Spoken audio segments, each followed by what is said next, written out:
Hi friends, welcome to my channel tele online class. आज की video में हम जीएसटी में आगे करेंगे। लास्ट वीडियो में मैंने आपको जीएसटी एक्टिवेशन बताया था, तो इसमें हम स्टार्ट करते हैं GSTR-1 की जो हमारी रिपोर्ट्स होती हैं वहीं से स्टार्ट करेंगे। देखिए, जैसे आपने यहाँ पे मैंने आपको लास्ट वीडियो में बताया था कि हम जब जीएसटी को एक्टिवेट करते हैं तो यहाँ पे हमारे पास जीएसटी की रिपोर्ट्स यहाँ पे शो होती हैं। स्टैट्यूटरी रिपोर्ट्स पे आके आप जीएसटी पे आएंगे तो यहाँ पे आपको GSTR-1, GSTR-2, GSTR-3 भी सारी रिपोर्ट्स शो होती हैं। लेकिन अभी हमने यहाँ पे न्यू कंपनी क्रिएट की है तो यहाँ पे हमारे पास GSTR-1 में कुछ भी शो नहीं हो रहा। अब हम साथ के साथ एंट्रीज करते जाएंगे तो हमारे पास GSTR-1 और GSTR-2 हमारी प्रिपेयर होती जाएगी। तो चलिए हम स्टार्ट करते हैं। सबसे पहले हम GSTR-1 ही स्टार्ट करेंगे। अभी हमने इसमें कोई भी लेजर क्रिएट नहीं किया हुआ, कोई भी स्टॉक आइटम क्रिएट नहीं किया हुआ। साथ के साथ हम जैसे जैसे एंट्रीज करते जाएंगे वैसे वैसे मैं आपको आइटम्स बनाना और जो पार्टी के लेजर्स बनाने हैं वो सारे के सारे भी साथ के साथ बताती जाऊंगी। तो चलिए हम स्टार्ट करते हैं। सबसे पहले फर्स्ट हम करेंगे B2B इनवॉइसेस। फर्स्ट जो हम एंट्री कर रहे हैं जीएसटी में वो हम कर रहे हैं GSTR-1 की B2B इनवॉइसेस। B2B इनवॉइसेस होता है business to business. It means कि registered dealer to registered dealer. आप एक रजिस्टर्ड डीलर हैं और आपने ही किसी रजिस्टर्ड डीलर को ही आपने सेल करनी है। GSTR-1 हमारी आउटवर्ड सप्लाई होती है। GSTR-1 में हमारी सारी आउटवर्ड सप्लाई शो होती हैं, तो हमारी इसमें सारी सेल्स की एंट्रीज होंगी। B2B इनवॉइसेस में बिजनेस टू बिजनेस आ रहा है, रजिस्टर्ड टू रजिस्टर्ड डीलर। अगर आप within this state sell करते हैं या फिर आप अदर स्टेट में सेल करते हैं तो आपके जो इनवॉइस कैप्चर होंगे वो आपके B2B इनवॉइसेस के अंदर कैप्चर होंगे। तो हम सबसे पहले एक एंट्री पास करेंगे with in this state and next करेंगे अदर स्टेट। तो चलिए स्टार्ट करते हैं। मैं सीधा आपको एंट्री करना बता रही हूँ और वहीं पे मैं आपको लेजर्स क्रिएट करना भी और स्टॉक आइटम्स क्रिएट करना भी बता दूंगी। तो चलिए हम सबसे पहले सेल्स में एंट्री करेंगे। F8 आपने प्रेस करना है। F8 पे आप आएंगे, यहाँ पे आप बिल नंबर दे सकते हैं। उसके बाद नेक्स्ट है पार्टी अकाउंट नेम। पार्टी का नेम आप बनाएंगे जिस पार्टी को आप सेल कर रहे हैं। और सी करके यहाँ पे मैंने एक पार्टी का नाम बनाया बालाजी ट्रेडर्स। इसको आप अंडर सन्ड्री डेटर्स लेंगे क्योंकि आप इस पार्टी को सेल कर रहे हैं। उसके बाद नेक्स्ट है, अभी देखिए जो मैंने कंपनी क्रिएट की है वो मैंने दिल्ली से की है, तो इट मीन्स कि अभी मैं आपको within this state sell करना बता रही हूँ, तो आपको यहाँ पे भी स्टेट जो है वो दिल्ली रखना है। पार्टी का लेजर क्रिएट करते टाइम आपको स्टेट और कंट्री देना बहुत जरूरी है, तभी वो डिफाइन कर पाएगा कि आपका जो टैक्स एप्लीकेबल होगा उस पार्टी के ऊपर वो कौन सा होगा, CGST होगा, SGST होगा या फिर IGST होगा। तो यहाँ पे आपको कंट्री और स्टेट देना भी जरूरी है। तो यहाँ पे हम स्टेट अभी दिल्ली ले लेते हैं क्योंकि मेरा स्टेट है जो मैंने कंपनी क्रिएट की है वो मैंने दिल्ली से ही की है, तो हम अभी सेम स्टेट की एंट्री कर रहे हैं इसलिए मैंने यहाँ पे दिल्ली स्टेट ही लिया है। उसके बाद यहाँ पे आपने रजिस्ट्रेशन टाइप लेना है कि जो आपकी पार्टी है वो क्या है, रजिस्टर्ड डीलर है, कंपोजिट डीलर है, कंज्यूमर है या अनरजिस्टर्ड है। तो अभी हम यहाँ पे रेगुलर डीलर लेते हैं। Registered to registered B2B invoice हम कर रहे हैं तो यहाँ पे आपने रेगुलर ले लेना है। GST नंबर, अब आप कह रहे हैं कि पार्टी रेगुलर है तो आप इसका GST नंबर भी फिल करेंगे।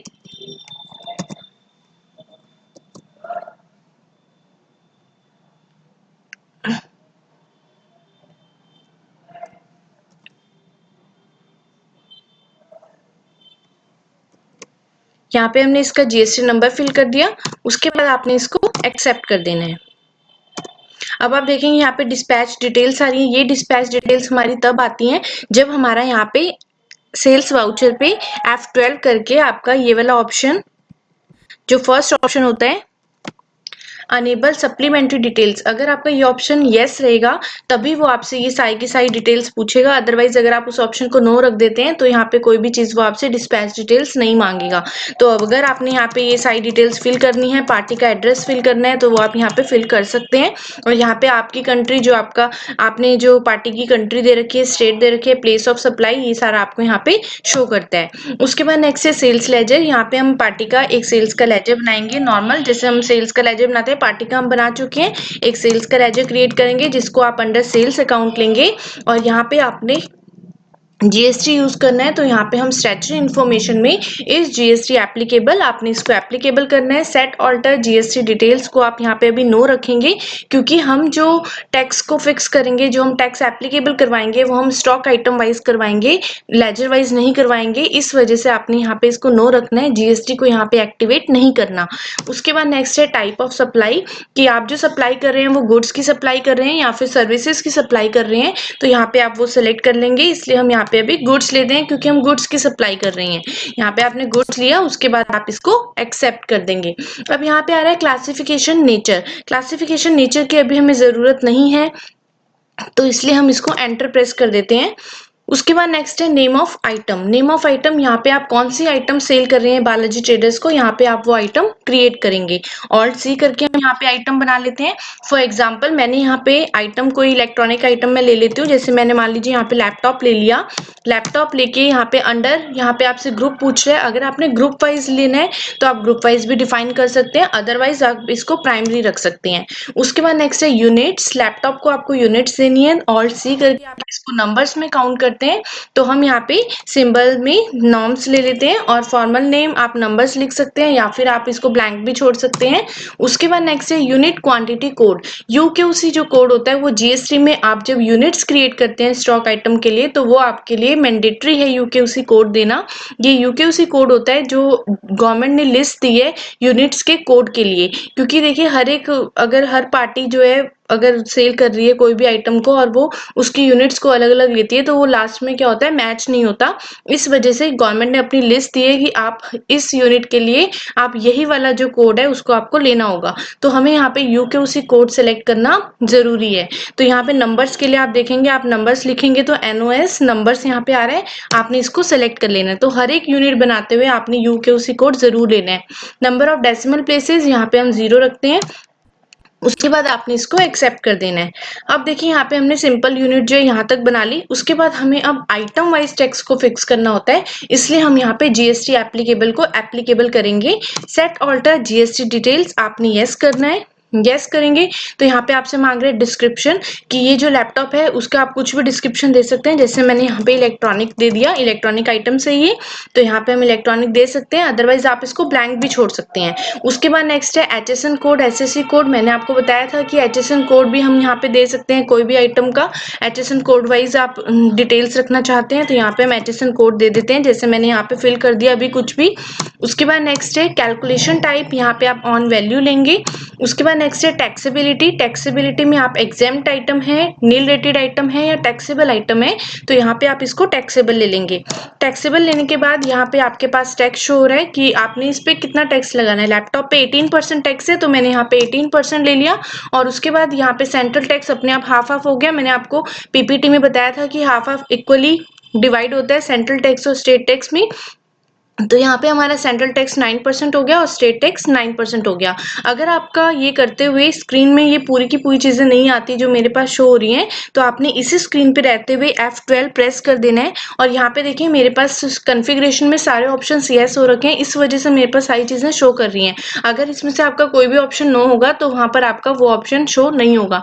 तो अगर आपको ये डिटेल्स नहीं मिलती तो आपने F12 करके कॉन्फ़िगरेशन में ऑप्शन को यस कर लेना है, जो जो ऑप्शन आपको चाहिए। तो अभी हमारे सारे ऑप्शन यस है और यहाँ पे सारी डिटेल्स मैंने फिल कर दी हैं। उसके बाद यहाँ पे टाइप ऑफ सप्लाई, हम गुड्स की सप्लाई कर रहे हैं तो यहाँ पे आपने गुड्स ले लेना है। उसके बाद यहाँ पे इसको हम एक्सेप्ट कर लेंगे। क्वांटिटी आपने लेनी है, लैपटॉप आपने कितनी क्वांटिटी में सेल करना है। जैसे मान लीजिए यहाँ पे मैंने 10 लैपटॉप सेल करने हैं, तो मैंने क्वांटिटी में 10 ले लिया। अभी हमारे पास ये नेगेटिव स्टॉक शो होगा क्योंकि मैंने न्यू कंपनी क्रिएट की है और मैं अभी आपको GSTR1 बता रही हूँ। जब हम परचेज की GSTR2 डालेंगे तो यहाँ पर वो सारा का सारा जो स्टॉक है वो इक्वल हो जाएगा। अभी यहाँ पे हम स्टार्ट कर रहे हैं फर्स्ट एंट्री सेल से ही, तो इसलिए हमारे पास नेगेटिव स्टॉक शो कर रहा है। उसके बाद हम यहाँ पे क्वांटिटी ले लेते हैं और क्वांटिटी लेने के बाद यहाँ पे आप रेट डालेंगे। ईच लैपटॉप 25,000 रुपीज मैंने ले लिया, 25,000 ईच। तो यहाँ पे आपको अमाउंट शो रहा है 2,50,000 रुपीज। उसके बाद यहाँ पे अब देखिए आपने जो ये सेल की है बालाजी ट्रेडर्स को, ये आपने विद इन दिस स्टेट की है। तो विद इन दिस स्टेट जब आप सेल करते हैं तो आपका जो टैक्स एप्लीकेबल होता है वो CGST और SGST एप्लीकेबल होता है, सेंट्रल टैक्स और स्टेट टैक्स। तो अब यहाँ पे हम क्या करते हैं, एक एंटर और प्रेस करेंगे। एक एंटर और प्रेस करने के बाद यहाँ पे आपको एक लेजर क्रिएट करना है CGST का और SGST का। यहाँ पे हम ऑल्ट सी कर देंगे। अगर आपके पास लेजर ऑलरेडी क्रिएटेड है तो आप सेलेक्ट कर सकते हैं। अभी हमें न्यू क्रिएट करना होगा, तो यहाँ पे हम CGST ले लेंगे। अंडर आप इसको ड्यूटीज एंड टैक्सेस लेंगे। कोई भी टैक्स से रिलेटेड लेजर क्रिएट होता है तो वो हमेशा ड्यूटीज एंड टैक्सेस में आता है। टाइप ऑफ ड्यूटी टैक्स, यहाँ पे आपने GST लेना है। टैक्स टाइप यहाँ हम सेंट्रल टैक्स लेंगे। उसके बाद आपने इसको एक्सेप्ट कर देना है। तो आप देखेंगे यहाँ पे 22,500 रुपीज हमारा शो हो गया। लेकिन अगर आप यहाँ पे देखें, हमने सिर्फ एक कॉमन लेजर बना दिया CGST का और SGST का। लेकिन अगर हम चाहते हैं कि हमारे पास अलग अलग आइटम्स हैं, अलग अलग परसेंटेज की आइटम्स हैं, अलग अलग टैक्स रेट की आइटम्स हैं, और हम चाहते हैं कि CGST SGST सभी का हम अलग अलग बाइफरकेट कर पाएं कि मान लीजिए CGST 9% मेरा कितना है, CGST 5% मेरा कितना है, या CGST 14% मेरा कितना है, तो आपको लेजर्स भी उसी के अकॉर्डिंग क्रिएट करने पड़ेंगे, हाफ हाफ के अकॉर्डिंग। जैसे मान लीजिए CGST 9% का आप अलग बना सकते हैं, CGST 2.5 का आप अलग बना सकते हैं। ऐसे ऐसे करके आपको अलग अलग बनाना होगा अगर आप अलग अलग शो करवाना चाहते हैं। तो चलिए हम ज्यादा इजी करने के लिए ऐसे ही क्रिएट करेंगे। अभी मैंने आपको जस्ट एक CGST का लेजर बनाना बताया, जो कि कॉमन लेजर है कि अगर मैं लैपटॉप को भी सेल कर रही हूँ तो भी मैं CGST लगाऊंगी तो वो CGST 9% ही कैलकुलेट कर लेगा। अगर मैं कोई भी 28% की आइटम लेती हूँ तो मैं अगर CGST को सिलेक्ट करूंगी तो वो बाय डिफॉल्ट 14% ही कैलकुलेट करेगा। तो इसलिए अगर ये तो एक कॉमन लेजर हो गया, लेकिन अगर आप चाहते हैं कि आपको अलग अलग बाइफरकेट करना है कि CGST 2.5% कितना है, CGST 9% कितना है, CGST 14% कितना है, तो आप क्या करेंगे, उसका लेजर आपको अलग अलग करके ही बनाना पड़ेगा। तो जैसे अगर मैंने यहाँ पे CGST है, CGST 9% का लेजर मुझे अलग से क्रिएट करना है, तो आपने यहीं पे इसको ऑल्टर कर लेना है। कंट्रोल के साथ आप एंटर प्रेस कर देंगे और यहाँ पे हम CGST 9% ले लेते हैं, ताकि हमें बाद में लास्ट में जब हम रिटर्न्स फाइल करेंगे तो हमें अच्छे से पता रहेगा कि हमारा इतने इतने परसेंट का जो टैक्स है वो इतना इतना जो है वो हमने कलेक्ट किया या हमने इतना पे किया है। तो हम यहाँ पे CGST 9% का अलग से बना रहे हैं।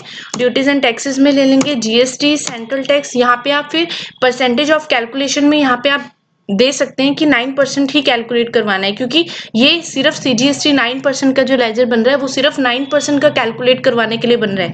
तो यहाँ पे आप परसेंटेज ऑफ कैलकुलेशन में 9% दे सकते हैं। उसके बाद आप देखेंगे कि यहाँ पे CGST हमेशा हमारा 9% ही शो होगा, और यहाँ पे रेट देखिए हमारा 9% शो कर रहा है। 9% दिया। उसके बाद नेक्स्ट है हमारा SGST आप कैलकुलेट करेंगे। इसका भी हम ऐसे लेजर क्रिएट करते हैं 9% का। तो यहाँ पे आपने SGST 9% बनाया। इसको भी अंडर ड्यूटीज एंड टैक्सेस ले लेंगे। टाइप ऑफ ड्यूटी टैक्स आपने GST लेना है। टैक्स टाइप हम यहाँ पे स्टेट टैक्स ले लेंगे। परसेंटेज ऑफ कैलकुलेशन यहाँ पर भी हमने 9% ले लेना है। उसके बाद इसको हम एक्सेप्ट करेंगे। अब आप देखेंगे 9% हमारा कैलकुलेट हो रहा है।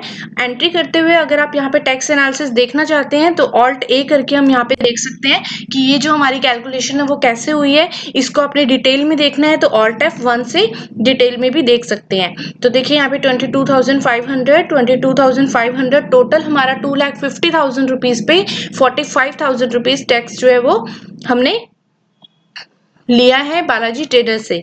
तो यहाँ पे आपने इसको एक्सेप्ट कर देना है। ये हमारी एंट्री एक्सेप्ट होगी। ये हमने फर्स्ट एंट्री की है। अब ये एंट्री हमारी कहाँ पे शो हुई है, ये इनवॉइस हमारा कहाँ पे कैप्चर हुआ है, ये हम चेक करेंगे। तो आपने GSTR1 पे जाने के लिए शॉर्टकट की प्रेस करनी है DOG1।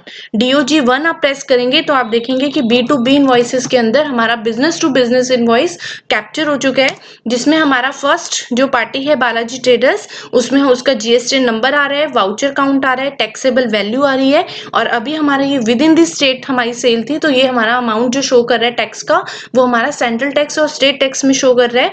टोटल टैक्स अमाउंट हमारा 45,000 है और इनवॉइस अमाउंट हमारा 2,95,000 विद टैक्स आ रहा है। तो यहाँ पे आपको ये पूरी की पूरी डिटेल B2B इनवॉइस में मिल जाएगी। ये जो हमने एंट्री की है ये हमने विद इन द स्टेट की है। अब हम बात करते हैं अदर स्टेट की। अगर हम अदर स्टेट एंट्री करते हैं, अगर आप अदर स्टेट एंट्री करोगे, अपने स्टेट से बाहर आप सेल करोगे, तो आपका इनवॉइस भी B2B इनवॉइस के अंदर ही कैप्चर होगा। तो चलिए एक एंट्री उसकी भी हम करके देख लेते हैं। F8 सेल्स में हम रहते हैं। यहाँ पे हम इनवॉइस नंबर मैंने 102 दे दिया। पार्टी अकाउंट नेम, अब हमें पार्टी का नेम दूसरा लेना पड़ेगा, क्योंकि बालाजी ट्रेडर्स हमारा विद इन द स्टेट जो हमारी पार्टी थी वो थी। तो यहाँ पे हम एक और पार्टी का नाम बनाते हैं। Alt-C करके आपने यहाँ पे एक पार्टी का नाम लिया। फॉर एग्जाम्पल मैंने साई ट्रेडर्स ले लिया और इसको हम यहाँ पे अंडर सन्ड्री डेटर्स लेंगे क्योंकि हम इसको सेल कर रहे हैं। उसके बाद यहाँ आपने स्टेट चेंज कर लेना है, हरियाणा हम ले लेते हैं। नेक्स्ट है यहाँ पे रेगुलर लेंगे, जीएसटी नंबर फिल करना है CAZPK 4965R1ZT। ये हमने जीएसटी नंबर दे दिया और इसको एक्सेप्ट कर देंगे। अब ये पार्टी हमारी अदर स्टेट है, इसको हम सेल्स लेंगे। सेल्स लेजर में name of item, for example इसमें भी हम लैपटॉप को ही सेल कर लेते हैं। तो लैपटॉप मैंने यहाँ पे ले लिया, 10 लैपटॉप में इसको सेल कर रही हूँ। मान लीजिए यहाँ पे मैंने 26,000 रुपीज का सेल किया है, तो यहाँ पे अमाउंट मेरा 2,60,000 रुपीज आ रहा है। अब यहाँ पे अगर आप गलती से भी CGST पिक करेंगे तो CGST यहाँ पे वो पिक नहीं करेगा, क्योंकि CGST तो लगेगा ही नहीं यहाँ पे, क्योंकि अदर स्टेट सेल कर रहे हैं आप, ना तो CGST लगेगा ना तो SGST लगेगा। यहाँ पे अगर आप अदर स्टेट सेल कर रहे हैं तो IGST कैलकुलेट होगा और हम यहाँ पे लेजर क्रिएट करेंगे। IGST 18% का कर लेंगे, क्योंकि हम अलग अलग बाइफरकेट कर रहे हैं, हम CGST SGST के भी अलग अलग लेजेस बना रहे हैं, तो IGST का भी हम अलग से 18% का बना लेते हैं। यहाँ पे आपने ड्यूटीज एंड टैक्सेस लेना है, type of duty tax GST ले लेंगे, इंटीग्रेटेड टैक्स लेना है, परसेंटेज ऑफ कैलकुलेशन 18% हम यहाँ पे ले लेंगे। उसके बाद नेक्स्ट आपने इसको एक्सेप्ट करना है। तो आप देखेंगे यहाँ पे 2,60,000 रुपीज पे हमारा 18% टैक्स कैलकुलेट होके 46,800 रुपीज बन गया है। और अगर आपने इसका टैक्स एनालिसिस देखना है, Alt A करके आप देख सकते हैं। डिटेल देखनी है, Alt F1 करके देख सकते हैं। तो यहाँ पे आपको पूरी डिटेल एंट्री के साथ ही टैक्स एनालिसिस में शो हो जाएगी। उसके बाद आपने इसको एक्सेप्ट कर लेना है। अब देखिए हमने अदर स्टेट की भी एंट्री कर ली। चेक करेंगे DOG1 प्रेस करेंगे आप, तो यहाँ पे हमारे 2 इनवॉइस कैप्चर हो चुके हैं B2B इनवॉइस में। First is with in the state and second is other state. तो ये हमने दोनों देखी। यहाँ पे हमारा जो साई ट्रेडर्स है वो हमने अदर स्टेट में किया था, तो जो इसका टैक्स शो हो रहा है वो हमारा इंटीग्रेटेड टैक्स अमाउंट के अंदर शो हो रहा है, सेंट्रल और स्टेट के अंदर नहीं हो रहा है। तो यहाँ पे देखिए हमारे पास जो एंट्री हो रही है वो हमारी विद इन द स्टेट भी शो हो रही है और अदर स्टेट भी शो हो रही है। तो B2B इनवॉइस में अभी हमने सिर्फ गुड्स की सप्लाई की है। यहाँ पे मैंने आपको अभी सर्विसेज की सप्लाई करना नहीं बताया। अगर आप सर्विसेज की भी सप्लाई करते हैं तो भी जो आपके इनवॉइस कैप्चर होंगे वो आपके B2B इनवॉइस के अंदर होंगे, अगर आप रजिस्टर्ड डीलर को करेंगे सप्लाई तो इसलिए अभी मैं जस्ट आपको गुड्स की सप्लाई करना बताया B2B इनवॉइस में। आप इतना करके देखिएगा। जो भी आपको इतने तक में कोई भी डाउट होता है तो प्लीज पूछिए। Thank you so much for watching this video.